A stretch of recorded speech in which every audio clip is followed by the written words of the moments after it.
Good day to all in Madrid. I'm speaking to you from Athens, and I will be talking about affordable housing. More specifically, about the type of affordable housing that the planet can, in my opinion, afford. When I was 18 years old in Cape Town, I was given a clandestine book entitled From Malthus to Mao Zedong. Ever since that day, Malthusian theories about the overpopulation of the planet have haunted me, and they still do so today.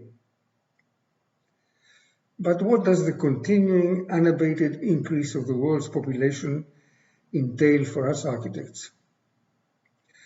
All these new arrivals on the planet will need spaces in which to live. Add to that the hard surfaces of all kinds, roads and other infrastructure, and then the picture will be complete.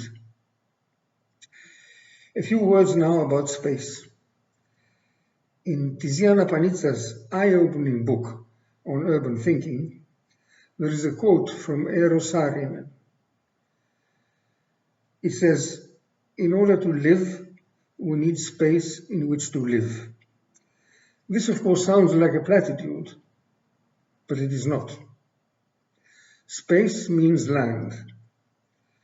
But although we often talk about the limits of the sea, of the sky, of air, much less do we talk about the limits of land. But land also has its limits. It is not inexhaustible.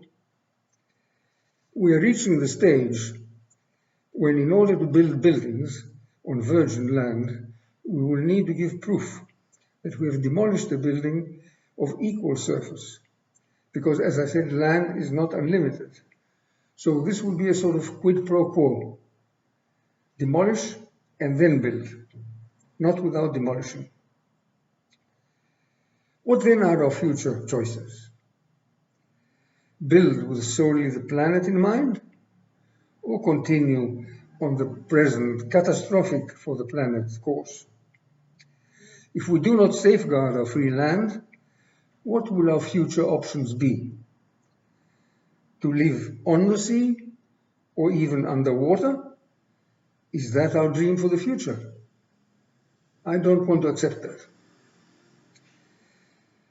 However much we make architecture more environment friendly, this will never suffice unless we reduce the size of the buildings we design and also reduce their overall footprint. A factor that undeniably leads to the need for more buildings and more housing across the globe is, as I have already said, the continuing increase of the world's population. But there's something else also, the exodus from poverty, which is of course welcome, but that leads to greater building needs also, and also to greater energy consumption and pollution, as we have very dramatically seen in China, where the exodus from poverty has led to a significant increase in pollution. So we need to compensate for all these increases in demand for livable space through the architecture we create, all of our architecture, including affordable housing.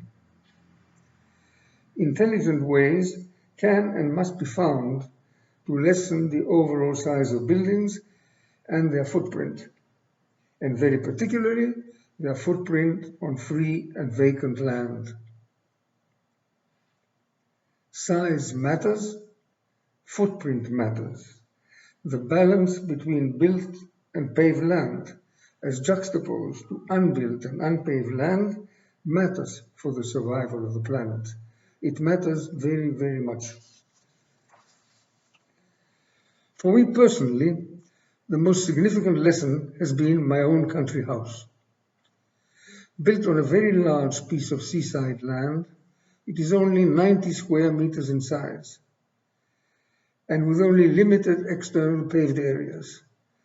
It is accessible only on foot through a 120-meter long footpath starting from where the public road ends.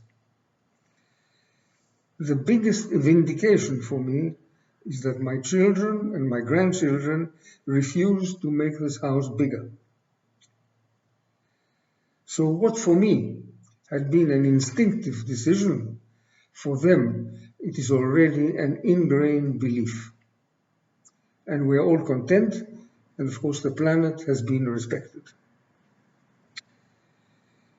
Very importantly now, the reason why this Madrid AHA Forum is so important is that it deals with types of buildings that are repetitive, because housing very often is.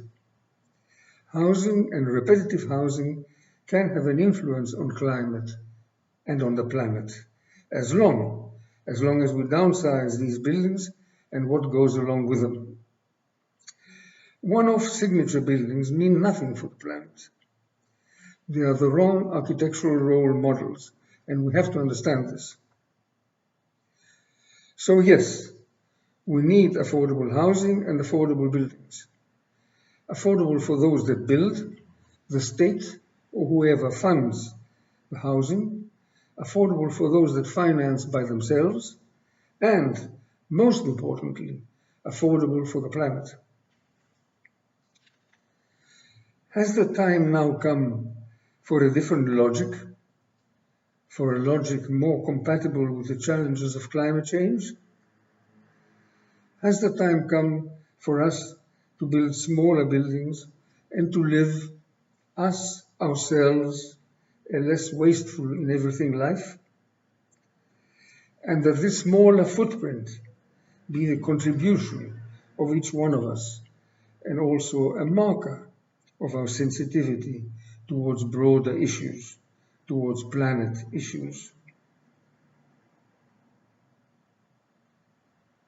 And a statement, and this is very, very important, that the survival of the planet matters for us. We have to show this and prove this with our actions and with our architecture. If this sounds like a plea and an entreaty, yes, it is. Let us use this Madrid Forum as an alarm bell about the size of our buildings, the size of our infrastructures, and the size of our lifestyles. Let us say, build small, live small, and let this be our contribution for a more sane use of that very precious gift, free and open land. If, however, we have the impunity to carry on with our present way of building and living, regardless of other considerations, regardless of the planet, listen to what poet Heinrich Heine once said to his wife. Don't be afraid, my dear. God will forgive us. God will forgive me. That's his job. In our case, will he forgive? Should he forgive? I don't think that posterity has the right to forgive. This is what Elon Amos said in his book, The Pity of It All, and how right he was. I don't think that posterity has the right to forgive. Thank you all, and have a good continuing Congress. Forum. Thank you.